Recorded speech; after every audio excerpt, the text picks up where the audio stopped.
पंडित अयोध्यानाथ का देहांत हुआ तो सबने कहा, ईश्वर आदमी को ऐसी ही मौत दे। उसके 4 जवान बेटे थे और 1 लड़की थी। 3 लड़कों की शादी हो चुकी थी, केवल 1 लड़का और लड़की ही कंवारी थी। संपत्ति भी काफ़ी छोड़कर गए थे, 1 पक्का मकान, 2 बागीचे और कई हजार के गहने, 20,000 रुपये नगद। उनकी पत्नी फूलमती को शौक तो बहुत हुआ, कई दिन तक वो बेहाल पड़ी रही, लेकिन जवान बेटों को सामने देखकर उसको कुछ हौसला हुआ। 4 लड़के एक से एक सुशील, 4 बहुएं एक से एक बढ़कर आज्ञाकारी। जब वह रात को लेटती तो 4 बारी बारी से उसके पांव दबाती। सारा घर फूलमती के इशारों पर ही चलता था। बड़ा लड़का कामता नाथ एक दफ्तर में नौकरी करता था। छोटा बेटा उमानाथ डॉक्टरी पास कर चुका था और अपना औषधालय खोलने की फिक्र में था। तीसरा दयानाथ बीए में फेल हो चुका था और पत्रिकाओं में लेख लिखकर कुछ ना कुछ कमा लेता था। चौथा सीतानाथ, चारों में वह सबसे ज्यादा बुद्धिमान और होनहार था। अब की साल बीए प्रथम श्रेणी से पास करके एमए की तैयारी में लगा हुआ था। फूलमती घर की मालकिन थी। घर की चाबियां बड़ी बहू के पास रहती थी, लेकिन फूलमती की इच्छा के बिना कोई बालक मिठाई तक ना मंगा सकता था। संध्या का समय था। पंडित को मरे आज 12वां दिन था। कल उसकी 13वीं होगी। ब्रह्म भोज का आयोजन होगा, उसी की तैयारियां हो रही थी। फूलमती अपनी कोठड़ी में बैठकर सब कुछ देख रही थी।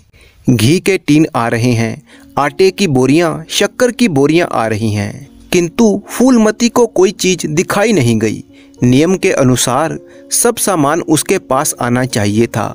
वह प्रत्येक वस्तु को देखती और उसे पसंद करती, फैसला करती, तब इन चीजों को भंडारे में रखा जाता। वह सोचने लगी, क्यों उसे दिखाने और उसकी राय लेने की जरूरत नहीं समझी गई। उसने देखा, आटा 3 ही बोरी क्यों आया है?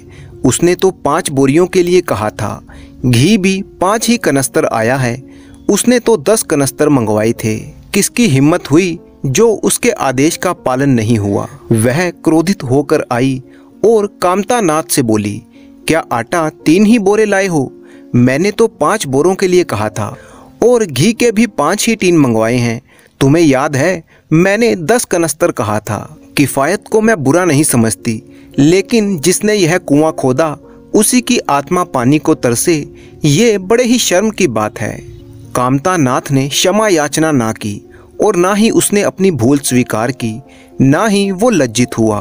1 मिनट तक वो विद्रोही भाव से खड़ा रहा, फिर बोला, हम लोगों की सलाह 3 ही बोरों की हुई है और 3 बोरों के लिए 5 टीन घी के काफी हैं। इसी हिसाब से बाकी चीजें भी कम कर दी गई हैं। फूलमती उग्र होकर बोली, किसकी राय से आटा कम किया गया? हम लोगों की राय से। तो क्या मेरी राय कोई चीज नहीं है? है क्यों नहीं, लेकिन अपना हानि लाभ तो अब हमें ही देखना पड़ेगा। ये सुनकर फूलमती हक्की बक्की होकर उसका मुंह ताकने लगी। इस बात का आशय उसकी समझ में न आया। अपना हानि लाभ? सोचने लगी, जरा इसकी हेकड़ी तो देखो। उसने तमतमाए हुए मुख से कहा, मेरी हानि लाभ के जिम्मेदार तुम नहीं हो। मुझे पूरा अधिकार है, जो मैं उचित समझूं वह करूं। अभी जाकर 2 बोरे आटे और 5 घी के टीन ले आओ और आगे के लिए खबरदार जो किसी ने मेरी बात काटी। यद्यपि कामता नाथ अभी भी उसी जगह पर खड़ा था। उसके हाव भाव से ऐसा ज्ञात होता था कि इस आज्ञा का पालन करना वह नहीं चाहता, परंतु फूलमती निश्चिंत होकर अपनी कोठरी में चली गई। पर ज्यों-ज्यों समय बीतने लगा, उस पर यह हकीकत खुलने लगी कि अब इस घर में उसकी वो हैसियत नहीं रही जो 10-12 दिन पहले थी। फिर उसने देखा कि बड़ी बहू तिजोरी खोल रही थी। सोचने लगी, मेरी आज्ञा के बिना तिजोरी खोलने वाली ये कौन होती हैं? फूलमती से ये बर्दाश्त ना हुआ। वह झमक कर उठी और बहू के पास जाकर कठोर स्वर में बोली, तिजोरी क्यों खोलती हो बहू? मैंने तो तिजोरी खोलने को नहीं कहा। बड़ी बहू ने निसंकोच भाव से उत्तर दिया, बाजार से सामान आया है तो उसकी कीमत तो चुकानी ही पड़ेगी। कौन सी चीज किस भाव में आई है और कितनी आई है, ये सब मुझे मालूम नहीं है। जब तक हिसाब किताब ना हो जाए रुपए कैसे दिए जाएंगे। हिसाब किताब तो सब हो गया है, किसने किया?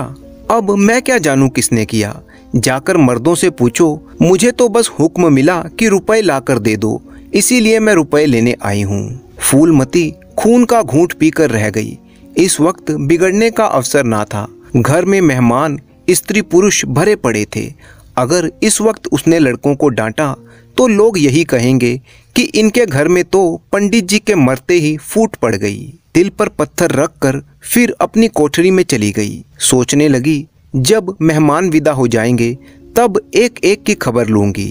किंतु कोठरी में जाकर भी वो निश्चिंत होकर ना बैठी। सारी परिस्थितियों को वो गिद्ध की दृष्टि से देख रही थी। तभी अचानक शोर मचा कि तरकारियों में नमक नहीं है। बड़ी बहू जल्दी जल्दी नमक पीसने लगी। फूलमती क्रोध के मारे ओंठ चबा रही थी, पर इस अवसर पर वो मुंह ना खोल सकती थी। फिर से शोर मचा कि पानी गर्म है, ठंडा पानी लाओ। ठंडे पानी का कोई प्रबंध ना था, बर्फ भी नहीं मंगवाई गई थी। फूलमती का बस चलता तो लड़कों का मुंह नोच लेती।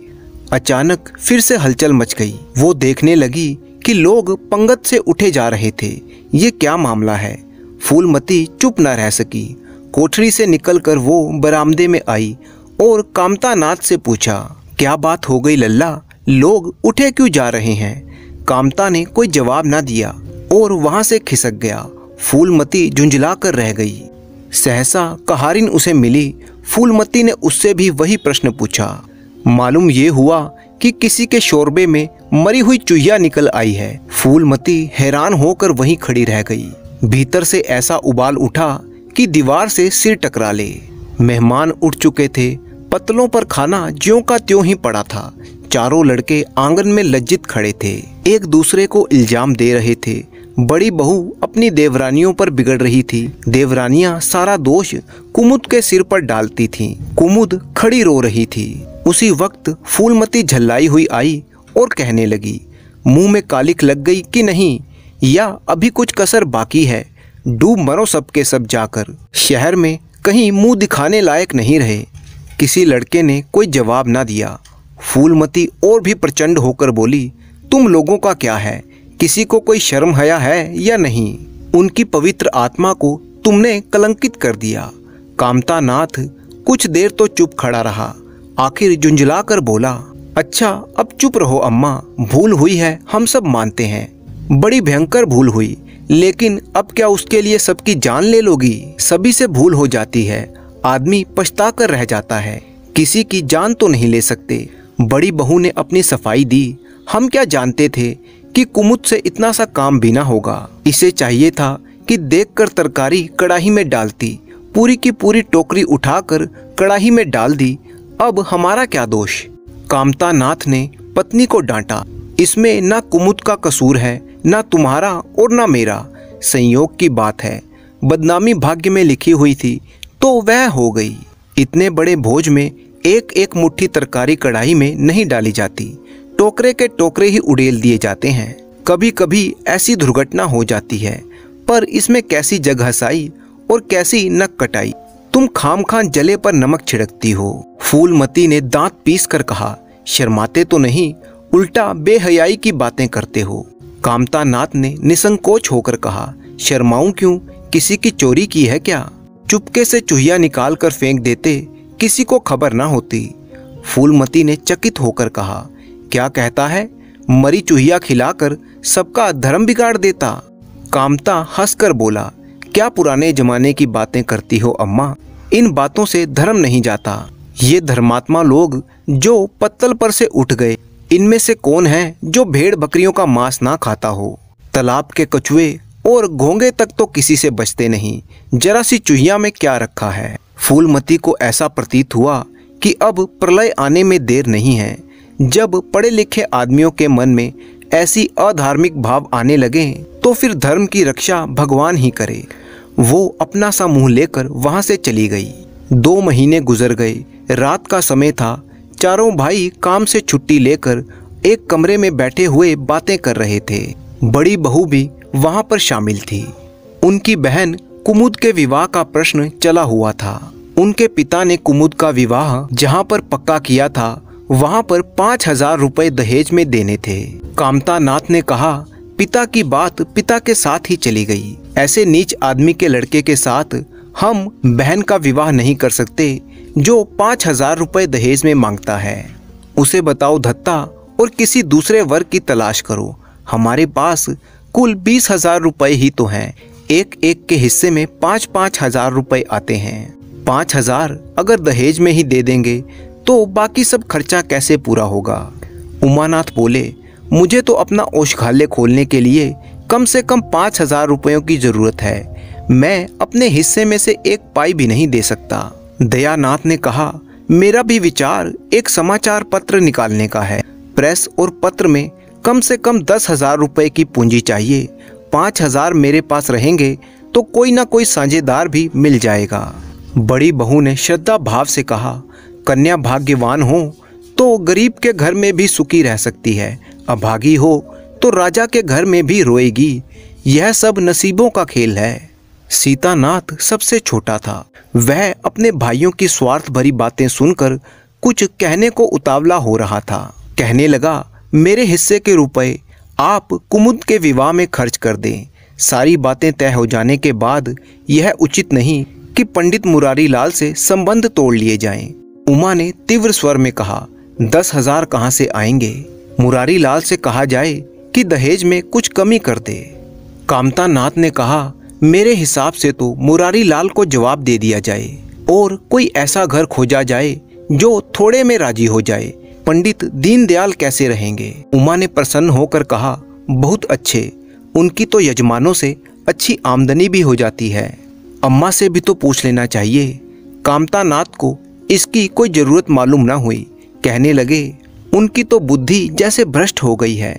वही पुराने युग की बातें करती है। मुरारी लाल के नाम पर ही अटक गई हैं। उमा ने एक शंका बताई, अम्मा अपने सब गहने कुमुद को दे देगी, देख लीजिएगा। कामता नाथ ने कहा, गहनों पर उनका पूरा अधिकार है, वो चाहे जिसे दे सकती हैं। परंतु उमानाथ इतनी बड़ी रकम को आसानी से नहीं छोड़ सकता था। वह कपट नीति में कुशल था। उसने कहा कि कोई नाटक रचकर माता से सारे गहने ले लिए जाएं। कामता नाथ ने सिर हिलाकर कहा, भाई मैं इन चालों को पसंद नहीं करता। उमानाथ ने खिसिया कर कहा, तो आप अलग बैठिए, हाँ बीच में भाजी ना मारिएगा। और सीता तुम, मैं भी अलग रहूंगा। लेकिन जब दयानाथ से ये प्रश्न किया गया तो वह उमानाथ से सहयोग करने को तैयार हो गया। 10,000 में 2,500 तो उसके भी होंगे। इतनी बड़ी रकम के लिए वह कुछ नाटक तो कर ही सकता है। फूलमती रात को भोजन करके अपने कमरे में गई। उमा और दया उसके पास जाकर बैठ गए। दोनों ऐसा मुंह बनाए हुए थे मानो कोई भारी विपत्ति उन पर आन पड़ी हो। फूलमती ने शंकित होकर पूछा, तुम दोनों घबराए हुए मालूम होते हो। उमानाथ ने कहा, समाचार पत्रों में लेख लिखना बड़े जोखिम का काम है अम्मा। कितना भी बचकर लिखो लेकिन कहीं ना कोई पकड़ हो ही जाती है। दयानाथ ने एक लेख लिखा और उस पर मुकदमा हो गया। अब 5,000 रुपए की जमानत मांगी है। अगर कल तक जमा ना करा दी तो गिरफ्तारी हो जाएगी और 10 साल की सजा अलग से ठुकेगी। फूलमती ने सिर पीट कर कहा, ऐसी बातें क्यों लिखते हो बेटा, जानते नहीं हो आजकल दिन कैसे चल रहे हैं। जमानत किसी तरह टल नहीं सकती। दयानाथ ने अपराधी भाव से उत्तर दिया, मैंने तो अम्मा ऐसी कोई बात नहीं लिखी थी, लेकिन किस्मत का क्या करूं। जिला अधिकारी इतना कड़ा है कि जरा भी रियायत नहीं करता। मैंने जितनी दौड़ धूप हो सकती थी सब करके देख ली। तो तू कामता से रुपयों का प्रबंध करने के लिए क्यों नहीं कहता। उमानाथ ने मुंह बनाया और कहा, उनका स्वभाव तो तुम जानती हो अम्मा, उन्हें रुपए प्राणों से भी ज्यादा प्रिय हैं। चाहे मुझे काला पानी हो जाए वो एक पाई ना देंगे। फूलमती ने कहा, चलो मैं चलकर कहती हूँ, देगा कैसे नहीं। रुपए इसी दिन के लिए तो होते हैं, गाड़ कर रखने के लिए थोड़े हैं। उमानाथ ने माता को रोक कर कहा, नहीं अम्मा, उनसे कुछ ना कहो, रुपए तो देंगे नहीं, उल्टे और हाय हाय मचाएंगे। फूलमती ने लाचार होकर कहा, तो फिर जमानत का क्या प्रबंध करोगे। मेरे पास तो कुछ नहीं है।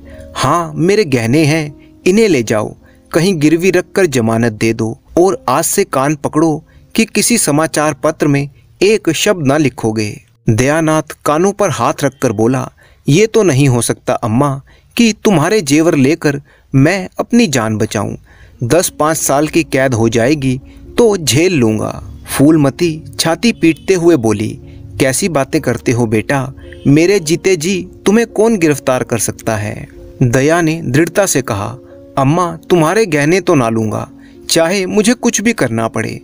फूलमती ने उतनी ही दृढ़ता से कहा, अगर यूं ना लोगे तो मैं खुद जाकर इन्हें गिरवी रख आऊंगी और जिला अधिकारी के पास जाकर जमानत जमा करवा आऊंगी। दोनों ने ऐसा नाटक किया कि जैसे बड़े धर्म संकट में पड़ गए हों और गहनों की पोटली लेकर चलते बने। 3 महीने और बीत गए। माँ के गहनों पर हाथ साफ करके चारों भाई मौज कर रहे थे। वे अपनी पत्नियों को समझाते थे कि माँ का दिल ना दुखाए, अगर थोड़े से शिष्टाचार से उसकी आत्मा को शांति मिलती है तो इसमें नुकसान ही क्या है। चारों करते अपने मन की, पर माता की सलाह लेना ना भूलते थे। ऐसा जाल फैलाते कि उनकी माँ बातों में आ जाती और हर काम पर सहमत हो जाती, किंतु कुमुद के विवाह पर वो राजी ना थी। माँ पंडित मुरारी लाल पर जमी हुई थी और लड़के दीनदयाल पर अड़े हुए थे। एक दिन आपस में कलह हो गई। फूलमती ने कहा, माँ बाप की कमाई में बेटी का भी हिस्सा है। तुम्हें 16,000 का एक बाग मिला, 25,000 का एक मकान, 20,000 नगद में मिले, क्या 5,000 रुपए भी कुमुद का हिस्सा नहीं है। कामता ने नम्रता से कहा, अम्मा कुमुद आपकी लड़की है तो हमारी भी बहन है। आप तो 2-4 साल में प्रस्थान कर जाएंगी, पर भविष्य में हमें ही उसका ख्याल रखना है। लेकिन हिस्से की बात कहती हो तो कुमुद का कोई हिस्सा नहीं है। पिता जब जीवित थे तब बात और थी, वो उसके विवाह में जितना चाहते खर्च करते, कोई उनका हाथ ना पकड़ सकता था। लेकिन अब तो हमें एक एक पैसे की किफ़ायत करनी पड़ेगी। जो काम 1,000 में हो जाए उसके लिए 5,000 करना कहाँ की बुद्धिमानी है। फूलमती ने जिद पकड़कर कहा, विवाह तो मुरारी लाल के पुत्र से ही होगा, 5,000 खर्च हो चाहे 10,000। मेरे पति की कमाई है, मैंने मर मर कर जोड़ा है, अपनी इच्छा से ही खर्च करूंगी। कामता नाथ बोला, अम्मा तुम बरबस ही बात बढ़ाती हो। जिन रुपयों को तुम अपना समझती हो वो अब तुम्हारे नहीं हैं। तुम हमारी अनुमति के बिना इनमें से कुछ भी नहीं खर्च सकती। फूलमती को जैसे सर्प ने डस लिया हो, कहने लगी, क्या कहा, फिर से तो कहना। मैं अपने ही रुपए अपनी इच्छा से नहीं खर्च सकती। वह रुपए तुम्हारे नहीं रहे, हमारे हो गए। तुम्हारे होंगे लेकिन मेरे मरने के पीछे नहीं, पिता के मरते ही वो हमारे हो गए। उमानाथ ने बेहयाई से कहा, अम्मा कायदा कानून तो जानती नहीं, नाहक ही उछलती हो। फूलमती क्रोध और विहल होकर बोली, भाड़ में जाए तुम्हारा कानून, मैं ऐसे कानून को नहीं जानती। तुम्हारे पिता ऐसे धन्ना सेठ नहीं थे। मैंने ही पेट और तन काट कर ये गृहस्थी जोड़ी है। मेरे जीते जी तुम मेरे रुपयों को छू नहीं सकते। मैंने 3 भाइयों के विवाह में 10-10 हजार रुपए खर्च किए हैं, वही मैं कुमुद के विवाह में भी खर्च करूंगी। कामता नाथ गर्म हो गया, आपको कुछ भी खर्च करने का अधिकार नहीं है। उमानाथ ने बड़े भाई को डांटा, आप खामखा ही अम्मा के मुंह लगते हैं भाई साहब। मुरारी लाल को पत्र लिख दीजिए कि तुम्हारे यहाँ कुमुद का विवाह नहीं होगा, बस छुट्टी हो गई। कायदा कानून तो जानती नहीं अम्मा, व्यर्थ की बहस करती है। फूलमती ने संयमित स्वर में कहा, अच्छा क्या कानून है, जरा मैं भी तो सुनूं। उमा ने निरीह भाव से कहा, कानून यही है कि बाप के मरने के बाद जायदाद बेटों की हो जाती है। हाँ, माँ का हक केवल रोटी कपड़े का है। फूलमती एक क्षण के लिए अवाक रह गई। बोली, तो इस घर में मैं तुम्हारे टुकड़ों पर पड़ी हूँ, तुम जैसा समझो। फूलमती की संपूर्ण आत्मा मानो इस वज्रपात से चीत्कार करने लगी। उसके मुंह से जलती हुई चिंगारियों की भांति ये शब्द निकल पड़े, मैंने घर बनवाया, मैंने संपत्ति जोड़ी, मैंने तुम्हें जन्म दिया, पाला, और आज मैं इस घर में गैर हो गई हूँ। कुछ ही देर में फूलमती उठकर चली गई। आज जीवन में पहली बार उसे अपनी ममता अभिशाप लगने लगी थी।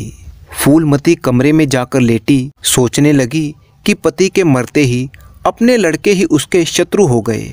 बड़ी देर तक वह मुंह ढांपे अपनी दशा पर रोती रही। सारी रात इसी आत्मवेदना में कट गई।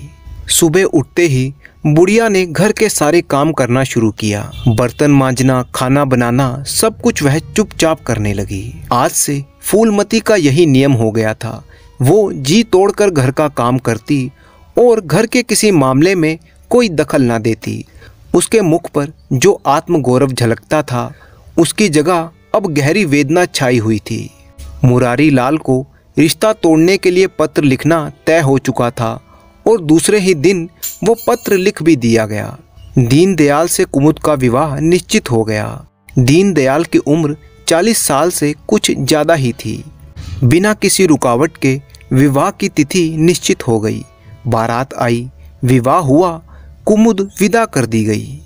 फूलमती के दिल पर क्या गुजरी इसे कौन जान सकता है, पर चारों भाई बहुत ही प्रसन्न थे, मानो उनके हृदय का कांटा निकल गया हो। 1 साल बीत गया। फूलमती का कमरा घर में सबसे बड़ा और हवादार था। कई महीनों से उसने बड़ी बहू के लिए खाली कर दिया था और खुद एक छोटी सी कोठरी में रहने लगी, जैसे कोई भिखारिन हो। बेटे और बहुओं से अब उसे जरा भी स्नेह ना था। अब वह घर की नौकरानी थी। घर के किसी प्राणी, किसी वस्तु से अब उसे कोई भी मतलब ना था। वह केवल इसलिए जिंदा थी कि मौत ना आती थी। सुख या दुख अब उसे महसूस ना होते थे। उमानाथ का औषधालय खुला, मित्रों की दावत हुई, नाच तमाशा हुआ। दयानाथ का प्रेस खुला, फिर से जलसा हुआ। सीतानाथ को वजीफा मिला और वह विलायत चला गया, फिर से उत्सव हुआ। लेकिन फूलमती के मुख पर आनंद की छाया तक न आई। बस पशुओं की तरह काम करना और खाना, यही उसकी जिंदगी के 2 काम थे।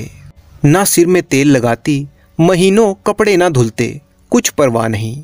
वो चेतना शून्य हो चुकी थी। सावन की झड़ी लगी हुई थी, मलेरिया फैल रहा था। सहसा उसे याद आया, कामतानाथ नल का पानी नहीं पीता। उसी वर्षा में वो गंगा जल लाने के लिए चल दी। कामतानाथ ने पलंग पर लेटे लेटे कहा, रहने दो अम्मा, मैं पानी भर लाऊंगा। फूलमती ने मटियाले आकाश की ओर देखकर कहा, तुम भीग जाओगे बेटा, सर्दी हो जाएगी। कामतानाथ बोले, तुम भी तो भीग रही हो, कहीं बीमार ना पड़ जाओ। फूलमती निर्मम भाव से बोली, मैं बीमार ना पड़ूंगी, मुझे तो भगवान ने अमर कर दिया है। उमानाथ भी वहीं बैठा हुआ था। उसके औषधालय में कुछ आमदनी न होती थी, इसीलिए बहुत चिंतित था। कहने लगा, जाने भी दो भैया, बहुत दिनों तक बहुओं पर राज कर चुकी है, अब उसका प्रायश्चित तो करने दो।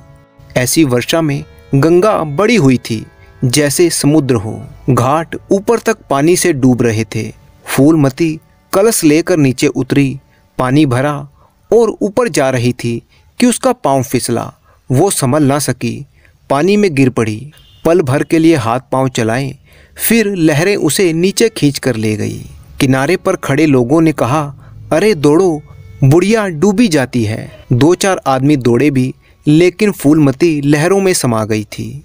एक ने पूछा, ये बुढ़िया कौन थी? अरे वही पंडित अयोध्यानाथ की विधवा है। अयोध्यानाथ वो तो बड़े आदमी थे।